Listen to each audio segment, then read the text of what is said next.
A Spanish-language American journalist says his crew was detained and then deported from Venezuela after an interview with sitting President Nicolás Maduro. Univision's Jorge Ramos says Maduro refused to answer questions. Authorities reportedly confiscated the crew's cameras and cell phones. Ramos says Maduro held his team for more than 2 hours. This comes as the U.S. imposes sanctions on Venezuela and amid deadly protests over opposition leader Juan Guaido's challenge to the government. CBS News correspondent Manuel Bojorquez reports from Colombia near the Venezuelan border. Waves of protesters faced off again with pro-Maduro forces Monday. We're going to stand up for Venezuela, even if they don't want to support us, this young man told us. We will find a way. In a sign of the fracturing regime, our cameras captured a Venezuelan military officer fleeing to Colombia to escape the growing crisis. In a new interview, President Nicolás Maduro blamed the United States for, quote, trying to fabricate a crisis to justify political escalation and bring a war to South America. They don't want the world to see what we did. Univision journalist Jorge Ramos says he confronted Maduro about that and showed the president this video of young Venezuelan citizens eating food out of a garbage truck. He says he and his crew were abruptly detained in a dark room for 2 hours. Their Minister of Communications told us that they didn't authorize the interview and they confiscated all our cameras, 4 cameras, all our video, all our cell phones. The incident happened just hours after Vice President Mike Pence met with opposition leader Juan Guaido across the border in Bogota, Colombia, announcing new sanctions against Maduro's government. The tragic events of this past weekend have only steeled the resolve of the United States of America to stand with you. Meanwhile, those along the border remain fearful. Ya cambiaron la policía. Ramona Carrascal lives in Colombia. She says she ran for cover, choking during those deadly clashes as 4 tear gas canisters landed in her home and bullets flew overhead. Are you concerned about what's going to happen next? Eso todavía apenas está empezando. This is just starting, in your view. Sí, es eso.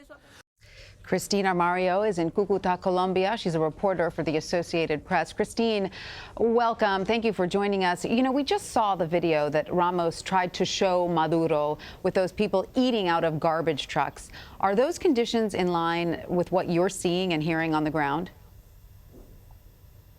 Certainly here in Colombia, we've been witnessing the effects of the crisis in terms of migration for the last 2 years.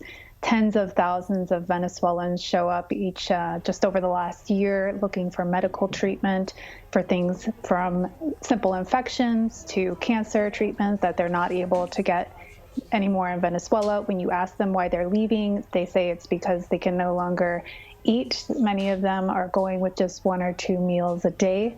They're struggling to provide for their families amid hyperinflation that's expected to reach up to 10 million% this year. And so certainly those conditions are absolutely in line. So you reported that more than 320 Venezuelan soldiers have defected to Colombia just this weekend after Maduro demanded to block humanitarian aid. I'm curious as to why you think more defections aren't happening. Those that I talked to describe circumstances in which it's almost impossible for them to stage any sort of rebellion against Maduro, even though their own families are suffering the same indignities as the rest of the Venezuelan population. Any hint of dissatisfaction is reported to superiors by intelligence officials. They fear they will end up behind bars. They fear being behind bars means that they will be tortured and that their families will also be essentially put at the same repercussions. So these defections that are happening are very low-level soldiers. The Venezuelan army is large. There are many generals. Is there any sign at all that even one general may be considering defecting? There have been some reports of more mid-ranking officers that are among the large contingent that left over this last weekend, but their numbers are very low.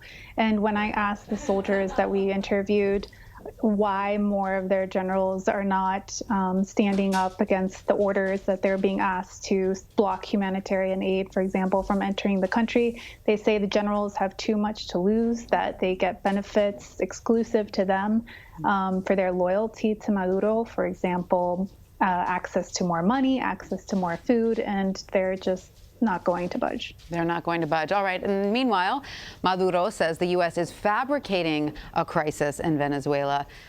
Based on what you've seen, though, is there any truth to that claim? I'm sorry, that Maduro is fabricating? Maduro is saying that the U.S. is fabricating the crisis in Venezuela. So is there any truth to President Maduro's claim that all of this that we're seeing and hearing is just a fabrication by the U.S. that wants him out of power? No. The situation, certainly on the ground in Caracas, and especially here at the border, shows that the situation is continuing to deteriorate.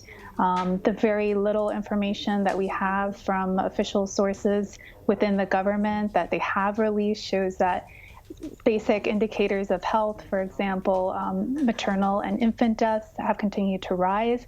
Illnesses that had previously been largely extinguished are resurfacing again. And the number that are fleeing into Venezuela, even as Guaido manages to reinvigorate the opposition here that are arriving here in Colombia, is maintaining absolutely the same. It's about 5,000 that come to stay every day. Is it a delicate balancing act, though, that the U.S. has to play here? Because, of course, the U.S., and in particular, Vice President Mike Pence, has been increasing strong rhetoric against Maduro and in support of Guaido. But do those on the ground feel that American intervention to a certain point is helping, and then does it start to hurt? Because for the country to feel independent, it has to feel that it has reached the conclusion that it needs new leadership somewhat autonomously, correct? That's certainly true. Something that has surprised me is that when I asked Venezuelans here on the border if they would be in favor of a U.S. military intervention, the answer is almost unanimously yes. They feel extremely frustrated.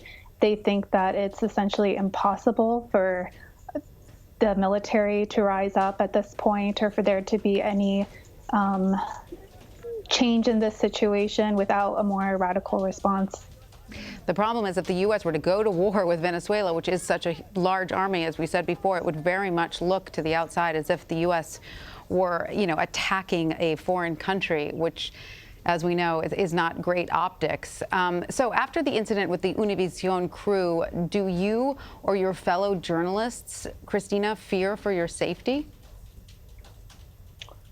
Well, that incident happened in Caracas at the presidential palace. I'm in the border area, but certainly what happened with Univision is symptomatic of larger difficulties that journalists covering the Venezuela crisis do face. Here at the border, there's been a number of journalists who have been detained, basically for short periods of time, usually while they were trying to cross the border, but they often did have all the documents that they needed to legally enter the country. And then certainly the skirmishes that are continuing to break out on border bridges mean that we are exposed to, potentially being hit by tear gas or rubber bullets. So we need to all take definite cautions. Well, Christine Armario, thank you so much for your reporting from there, and stay safe. Thank you.